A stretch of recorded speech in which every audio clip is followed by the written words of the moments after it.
皆さんこんばんは、夏目さんちのけんです。現在位置から最寄りの寺の位置を送信するテラパシーの持ち主さやです。でもこれ今日言うかめっちゃ迷ったんだけど、昨日の夜、寝る前にこれだってなったから、しかも準備済みのそうそのひらめきをちょっと出さないわけにはいかなかったんだけど、言っちゃった。ただ今日は、このやりとりをお待たせするには申し訳ないぐらいのスペシャルゲストたちにお越しいただいております。たちどうぞ。順番決めてなかったわ。正気に戻るの早っ。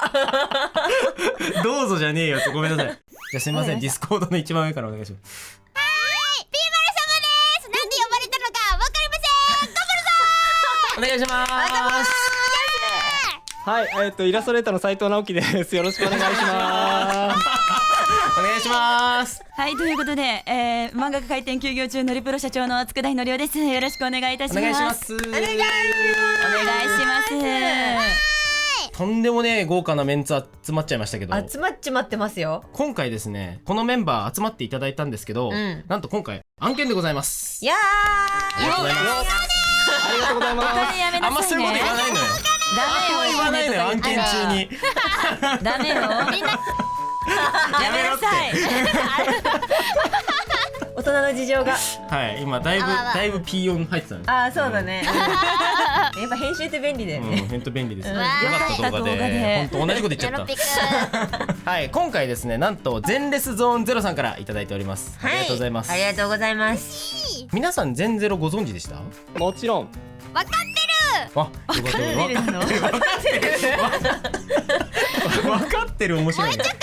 ああ、確かにそう確かに楽曲バズったもんね。ね。そうですよ。それもありましたし、斉藤直樹先生もなんかニコちゃん描いてるやつ見ました？あ、そう、前も案件もらってめっちゃ可愛かったでですきました。めっちゃ可愛かった。のりお先生、ミリシア？私リリース前にそうですよね。あったかな。そう。僕だけしてない。あれおかしいな。あれ？なんで今日呼ばれたの？なんで僕もわかんない。ということでね、このメンバー集まってやっていくので、せっかくなのでね、今回やっていく企画はですね、みんなで合作得ちゃう。あら、うわ、豪華。めちゃくちゃめちゃくちゃ豪豪華でよ。華ですすよ。夢やない？はい。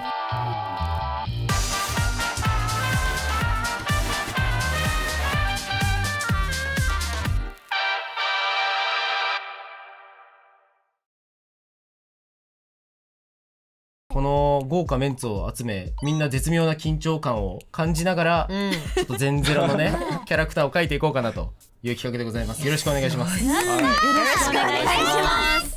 いや、このメンツでお絵描きって結構緊張します。緊張しますよ、全然。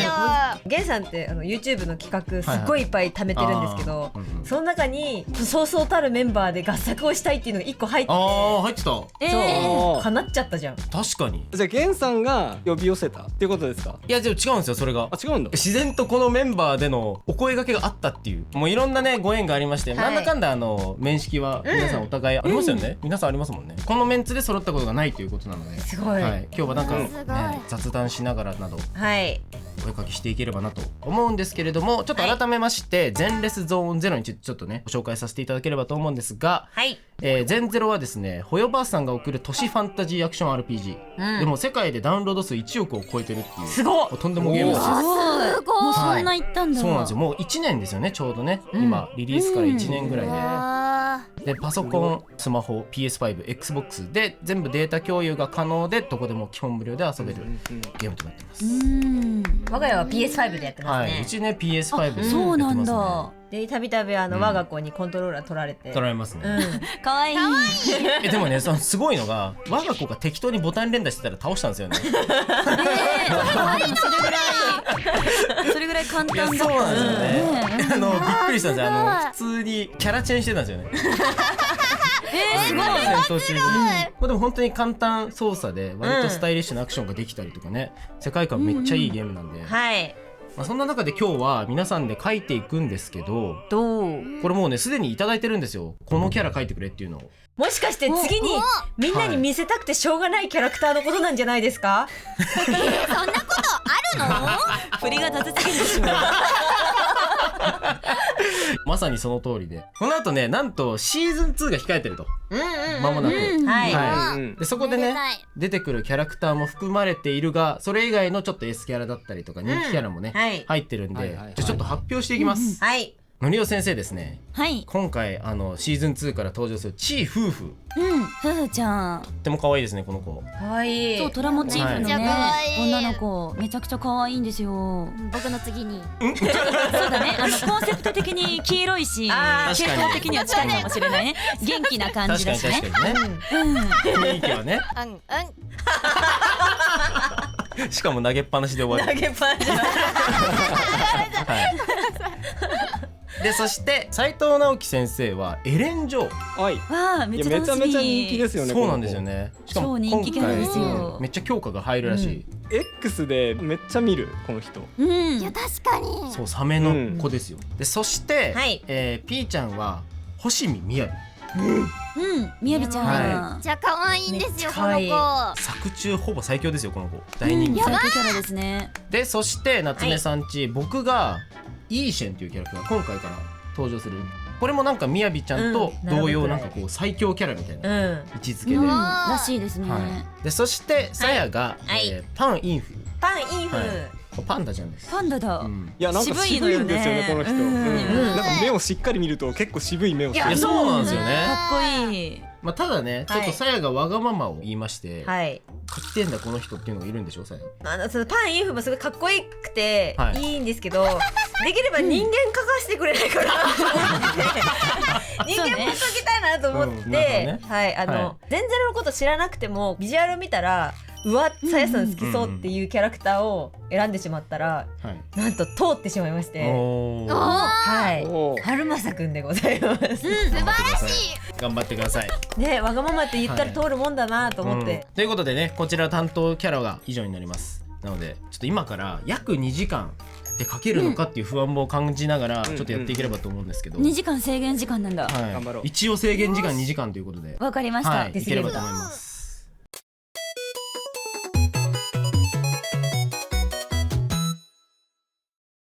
さあということで合作って感じなんですけど、大人数でのエチャ経験がないんですけど、こういう時って普段どういう風に買ってくるんですかね。まあでも大体の位置決めて、適当にやってますけど、この辺誰この辺誰みたいな感じで丸大きく書いといて、なんとなく書くみたいな。じゃあそんな感じでいきますか。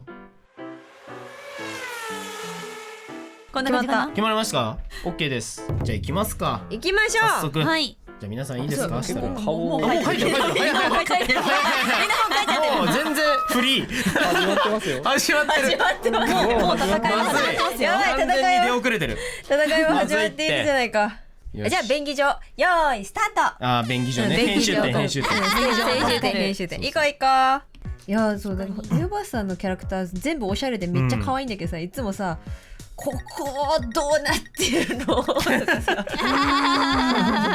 こことこここうやってつながってるの考えた人天才だわっていうさ。いやすごいよねデザインが。そうなんか細部のこだわりがやばくて、なんか書いてみて初めてここってこうなってたんだみたいな。いや本当なります。今いい線見ててめっちゃ思ったんですけど、胸のところの布留めてる金具谷間通してる紐なんだこれって思ってびっくりしてるんですよ。すごいとこ通してる。なんかすごい圧力がそこにかかってる。そう。なんかこだわりを感じますよね。なんかさやさんはさいくら課金したの？ち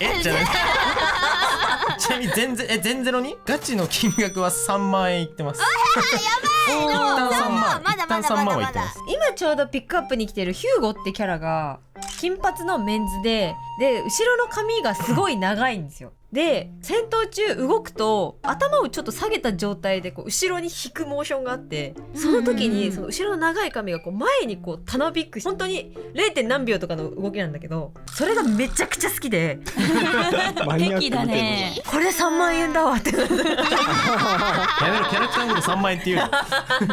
まあでもモーションとか大事だよね、やっぱりキャラクターの性格とか見えるし。いやなんかそれで言うとエレンのコンボ終わりの足振り上げてるキックがめっちゃ好きで、すごいかっこいいんですよ。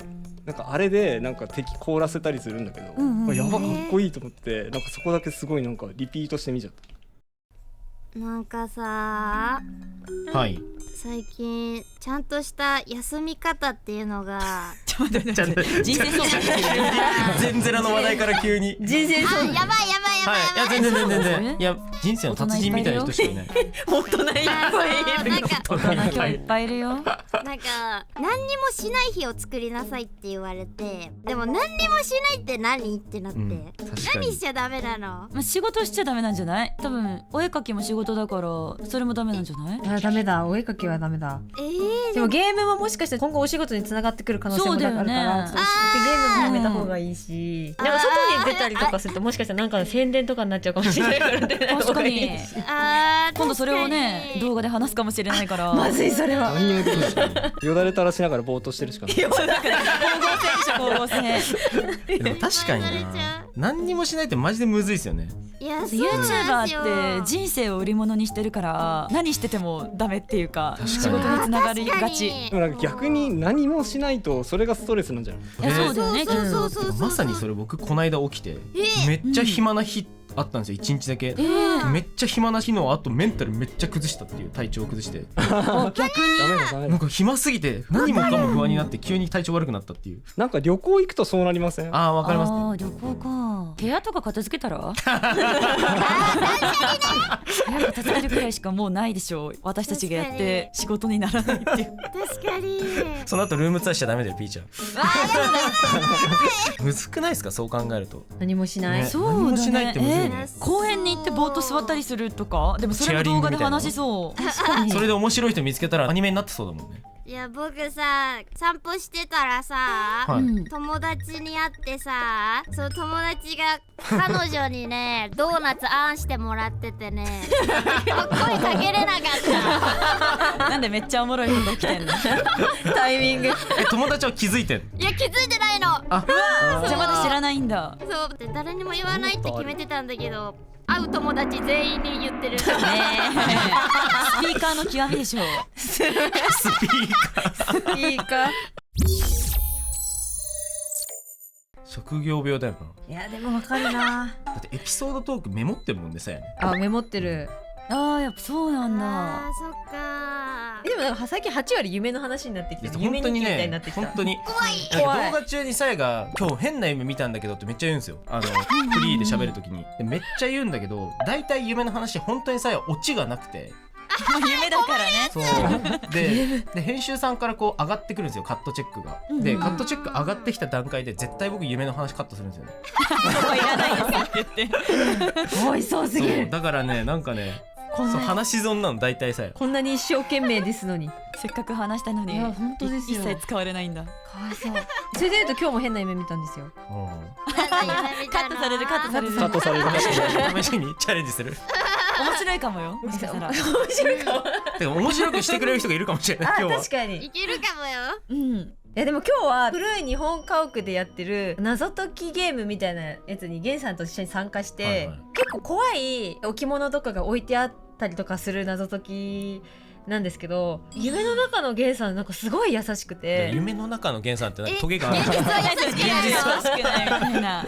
そうなんかそんなことないでしょ。目が覚めた時に私ってこんなゲンさんを理想と思ってるのかなってちょっと思ったぐらいトゲが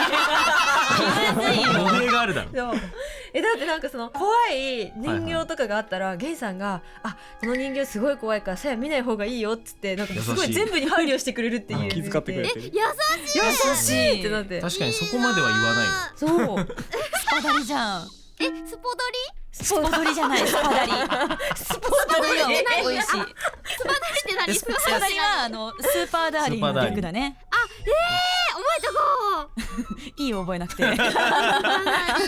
全然覚えなくていいよ。っていう夢を見たんです。どうですか皆さん。ね、ほら。いや、いいな。いやでもなんか夢の中までそのゲンさんのこと考えてるなんててーてーなって思った。あ、うん、やっぱりゲンさんのことが大好きなんだなっていうカップリング中的には。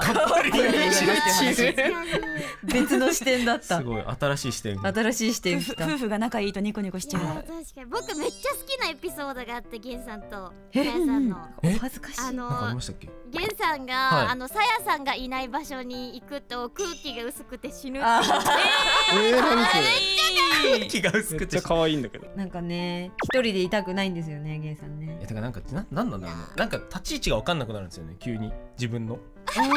どういうもう2人でいるのが当たり前なんだ。なのかな分かんないですけど、なんか普通に仕事的な意味でもそうなんですけど、夏目さんちとして活動することが多すぎて、そう普通に待って夏目さんちの弦じゃない時の私はみたいな。ゲンさんなんかすごい変なこだわりがあって、人が誰かこう隣に来るとしたら右側じゃなきゃ絶対に嫌っていう、自分は誰かの左側に絶対にいたいっていう。確かにそうあるんです。確かになんか僕いつも右側に置かれてますよねゲンさんの。そうなんですよ。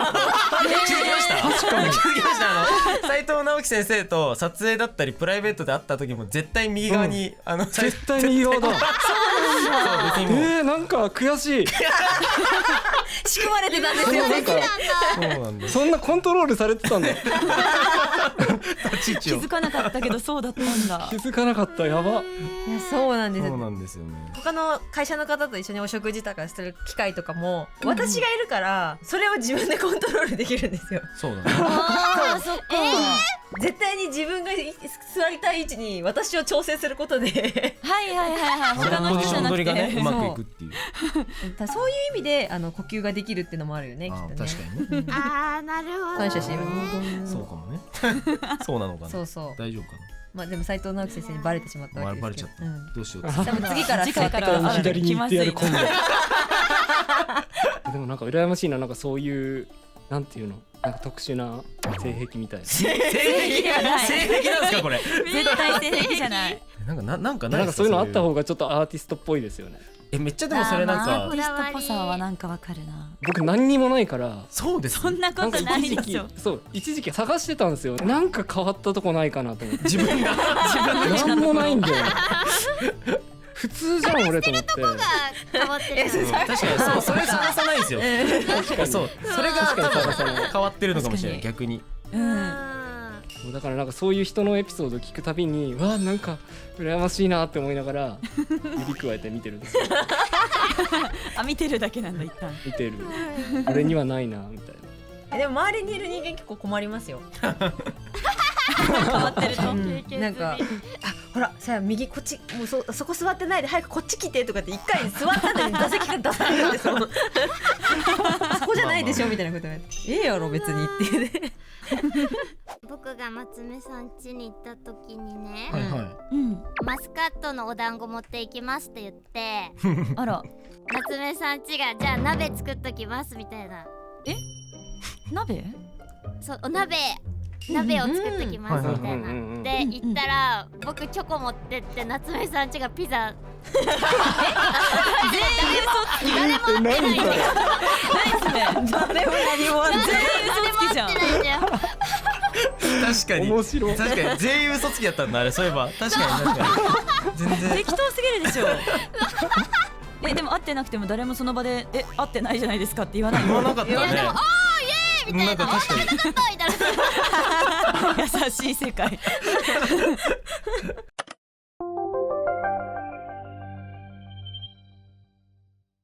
てかどうしたの？発作？直樹先生 MBTI 何なんですか？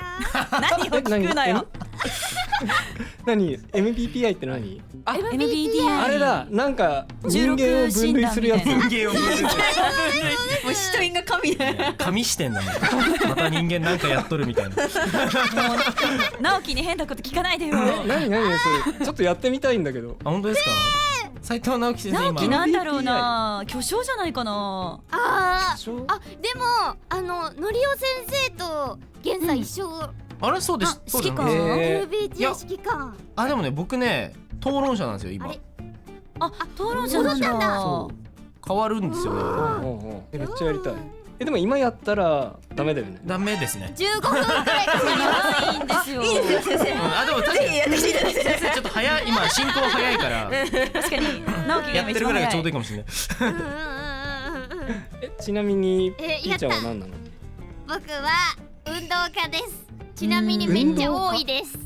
あそうなの？よくいるんだ運動家って。なんかどっか行っち日ゃった。本人はみんな運動家くらい。運動家の特徴は何なの？運動家の特徴はとっても元気。納得した。まんま納得だわ。とっても元気。でも日本人ってそんなに元気だっけ？なんて怖い。全然そんなことそれはそれで悲しい。そんなに元気だったっけみんな？みんな元気なふりしてるんじゃないですか、じゃあ。ああーそっか、元気な振りがうまいいやいや、そんなんやめてくださいよ。ピーちゃんも元気な。でも元気なふりしてたらそうは出ないでしょ。確かに。あ、そっかそっかそっか。確かに。あと気分あおーピーちゃん気分屋な屋。気の？分屋。僕めっちゃ気分屋。あ、自覚があるタイプの気分なんだ。そう直したいんだよね。直したいあ、の直？したいんだ。いいじゃん自由で。変わりますって言ってから変われ優ます。しい。僕好きなんがいい。なんでだよ。かっこいい。嫌でしょ、でもなんかかっこいい指揮官怖いとか言われるんだから。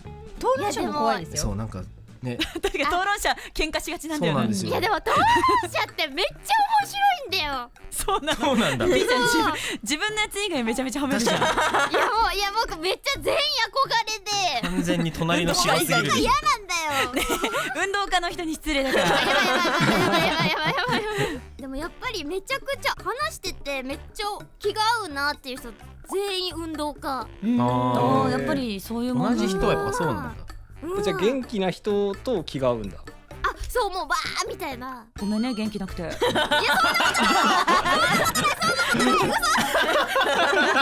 ごめんね。やめようやめよう。そんな元気で年じゃないから。まあちょっとね、そろそろ。ちょっとね。うんちょっと疲れてきてるからね。疲れていや落ち着いてるんだよねやっぱ。言い方だな。ちゃんって撮影中代わりにすごいよね。いつも気分屋だから。気分屋だから気分屋だからか。待って、この謎の黒い点って誰の点だろう。これって消えない点がある。あ、俺の僕だ絶電対。話いる。僕だ。あ、落ちた。ちょっと iPad なんで。確かに指でね、なんかやっちゃう。わかるわかる。そう、さっきからそれめっちゃ多い。みんな iPad で書くものなんだな。確かにそうですね。今ペンタブ勢誰ですか今？私あペンタブレス。ノリ多ペン分タブ。直樹先生。直樹と同じやつかな。センスラボ使ってますよ。あ、そうそうそうそうそう。同じ。私一緒直樹がいいぞって言ってたから、直樹が言うぞって言って買ったので。いいんでしょ。いいんだよガ。チ信者なんで。そうそう。ありがとうございます。すいません、信者のコラボで申し訳ございません。ありがとうございます。ありがとうございます。家でもずっと直樹の話してるんで、直樹はいいぞ、直樹はいいぞって言い続けてる。やめて、なんか怖い。逆に。本見えてる先生が。一生直樹の話してる。今日は直樹がこうやってつぶやいてた。やっぱ直樹はすごいんだ。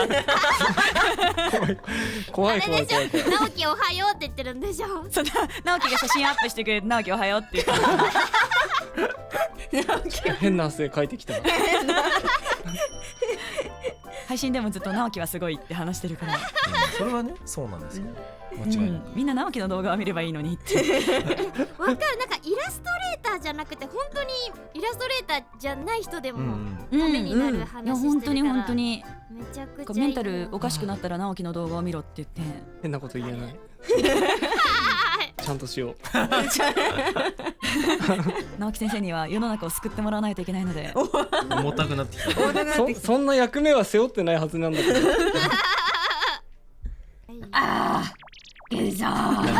いい飲みっぷり。僕緊張しちゃって。今。このタイミングで緊張することある？だってみんな書いてるすごい。みんな書いてるすごい。ずっと書いてる。書いてるずっと書いてる。すごいな、なんかこのスピードでどんどん出来上がっていくみんな。直樹早いよ。でもそのスピードで出来上がったの先生ですよ一番。直樹先生一番。待ってよ、置いてかないで。俺でもなんか色分けが異常に遅いんだよ。ああ、色分けか。塗りはでも早いですよね。色分けなんか難しい。普段レイヤーなんてものと触れ合ったことないからわかんないな。まあでもちょっとそれはな。それも強者。確かにね、そう言われると。さやそうか。レイヤー？紙がいいですよ。アナログめちゃくちゃお上手ですもんね。すごい本当に。いやもうなんかすごい。理解できなくてデジタルのありとあらゆる機能がなんか脳が置いてて、うんもう新しいものを取り入れることができなくて、紙だったら私30年触ってきたと思って。あーすごい。いやでもやっぱり今デジタルで書ける人は多いですけど、アナログで書ける人どんどん減ってるんで。いやそうなんですよ。うん、難しすぎるもん。大アナログ時代が絶対来るんで。でもなんか直樹が書いてたアナログデジタルだと思ってて、写真ね、ツイッターに写真上がってたのがすごいなんかデジタルでまた書いてると思ったら、アナログですって書いてあって、アナログなわけないじゃんこんなに前にと思って、直樹は嘘をついているって思って本当じゃんこれ。やばかったっすね。すごいですよ。あの時すっごい悩んでて、なんか本当にゲンさんに助けてくださいって意味わかんないLINE してやり方教えてくださいみたいな。何もないんですよ何を教えられることが。直樹が悩むことあるんだ。シンプルになんでですか。超悩んだ。どういう悩みだったんですかそれは。いやなんか何の紙使ったらいいかわかんないとか。アナログでっていうことか。そうなんか間違ったらどう消したらいいかわかんないとか。なるほど。なんかもうそのレベルのやつ。なんか単純になんか人生に迷ったからアナログでも始めてみるかではないそうではないそうではないけど。助けてくれ。でゲンさんに人生に迷っていてアナログを書こうと思うんですけどって言ったのそのレベルの相談先生にちょっとなんかすごい一回正座しちゃうなマジで。人生相談ある？あるかも。直樹がなんか2人で話すときは大丈夫なんだけど、なんかまさに今4人5人ぐらいで話すときの入り方がめっちゃわかんない。極意があって極意ね。すごい。動画だからもう使われろっていう感じで何でもガーって喋ったら使われるにそっかそっかそっ絶対か。カットされるからで使ってほしいことは3回言ったらいいよ。しつこいなーって分かった3回言おう。いやでも確かに人数多いといつ喋っていいか分かんないですよね。高速道路のなんか合流みたいな感じでなんか当たるんじゃないかっていう恐怖感みたいのがあってなかなかいけない。あとなんか俺なんてものがここで喋っていいのだろうかみたいな。なんで直樹が喋っちゃダメならもう全人類喋っちゃいけないんだよ。勇気を出して喋ってみますね。かわいいかわいい直樹ガチ勢いたい。信者だからだいぶ吐息がマジで吐息マジで ASMR みたいな声だったよ。かわいいよ直樹。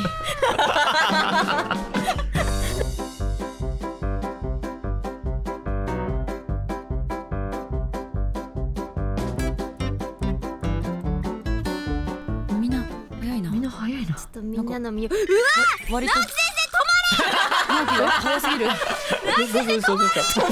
止まれ。ね待ってなんでさやと僕ポーズ一緒なのに。やめてこっち来ないで。本当だね打ち合わせしてない。やめてちょっと。やめて。なんかさ僕だけかもしんないんだけどさ対策作った時さ、これをぐしゃぐしゃってやったらねえいやめっちゃ上がるでもわかんない。なんかできちゃうことに対しての恐怖感みたいな。今ここでこうしたらどうなっちゃうんだろうみたいなこと。そうクラスとかのなかったですか。なんか今規制上げたらどうなるんだろうみたいな。めっちゃわかる。一回開けちゃったことあって。なんかそれは受けました。なんか聞き捨てならないこと言ってましたよ。やったことあるんですか一回。なんか高校の時、家庭科の授業の時に、なんかハクションの代わりにヒロシって大声で言ったらどうなるんだろうってめっちゃ気になってヒロシって言ってみたんですよ。どうしました。めっちゃ受けました。その時は。先生変ですよ。大丈夫です。安心してください。変ですよ。先生変です。やった変なところ見つけた。す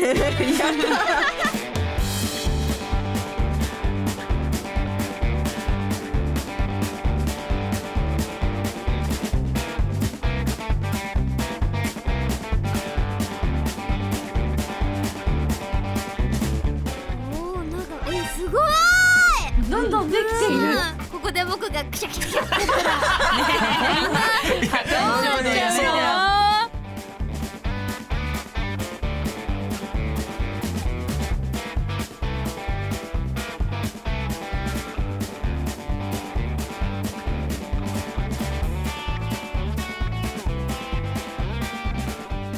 銀さんのがすごいよ。ね、めちゃめちゃすごいことになってる。ありがとうございます。声ちっちゃ。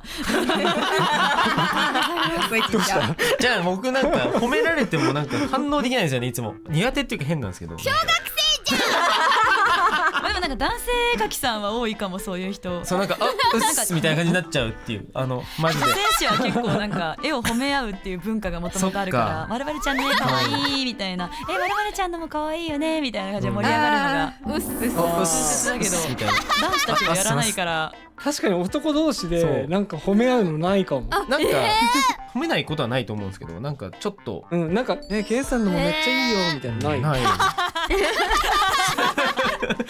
ょっと面白そう。直樹のもいいじゃん。直樹のもめっちゃ可愛い。ないね。なんでみんな絵褒めるときギャルになっちゃう。すごい。わかんないけど。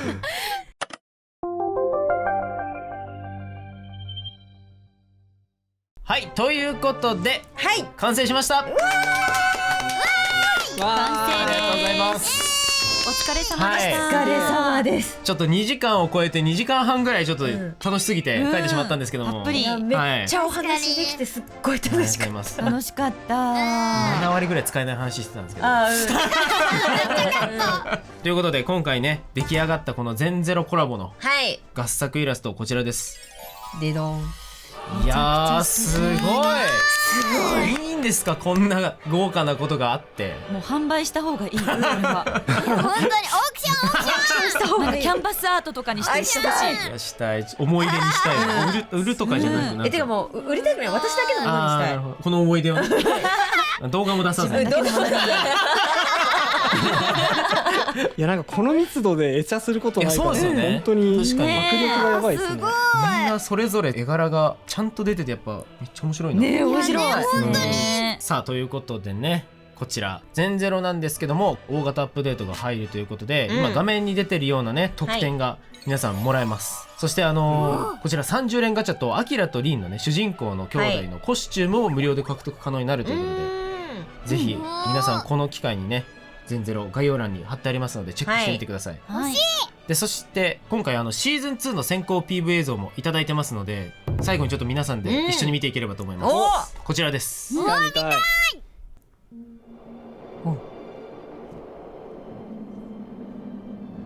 乗ってる。電車？ここはお新ブライクすごいやっぱ新り。エリアっていいよな。あ、出ましたよ。いいシェン。首ちょんぱ。可愛い。これがもらえるのかな。そう、これがね新衣装です。可愛い。今誰もが思って多分言わなかった。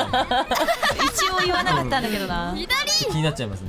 いや可愛い。めっちゃ可愛い。めっちゃ。あ、出た。出ちゃう。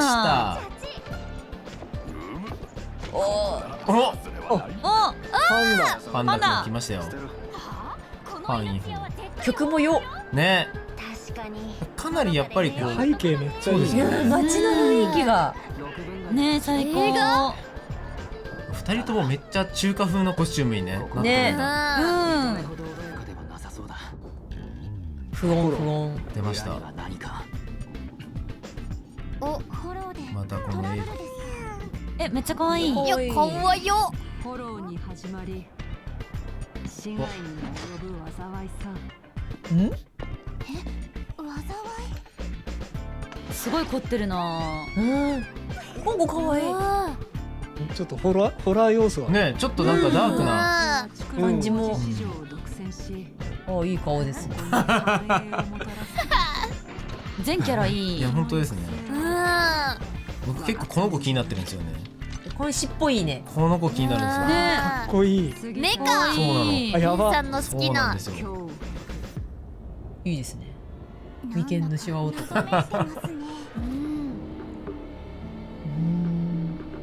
この土地には隠し事があり。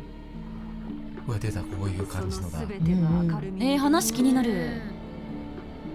隠し事は最悪の種となろう。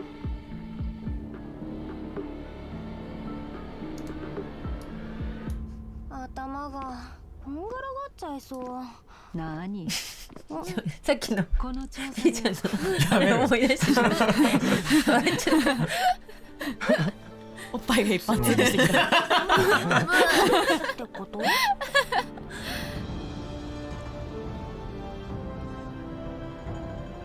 かにもどんな障害があろうとめちゃくちゃかっこいいんだよね、いいじゃんやっぱり。最高。これやっぱお札にこう印を結んだりするのってかっこいいですよね。一切過去は塵と化す。ちょっとさ動きがこうやっぱ憲法っぽいのもいいよね。確かに。あ、待って、お札書こうとしてるの忘れてたわ僕。言ったじゃんか。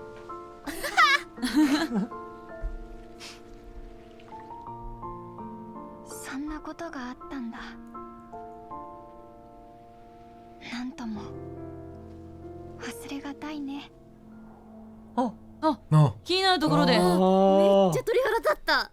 はい、いやなんか楽しそうな PV、ねストーリーめちゃくちゃ気になる。そうなんですよ。ということでぜひね、もうすでにね、体験してる人いると思うんですけど、気になった方、ぜひ概要欄からチェックして全ゼロの世界に飛び込んでみてはいかがでしょうか。はい。いやなんか楽しそうな街と裏腹にいや本当ですよ。闇が隠れてるタイプの謎の組織好きやで。あと眉間にシワ深い男も好きやで。デコ出てるしね。デコとさせる。そう。わかるけど。いやでも本当にある意味こう全ゼロのおかげでこの楽しい列車ができたので、はい。そうですね。本当に感謝。ぜひまたなんか機会があったら構ってください。お願いします。ぜひまたやりましょう。またなんか一緒にやりたいです。うん。ということで本日スペシャルゲストタチもうタチってもうタチでまとめちゃうの申し訳ないですけど、本日のスペシャルゲスト佃井紀夫先生、斉藤直樹先生、そしてピーマル様でした。ありがとうございました。ありがとうございました。これからもよろしくお願いします。お願いします。こちらこそです。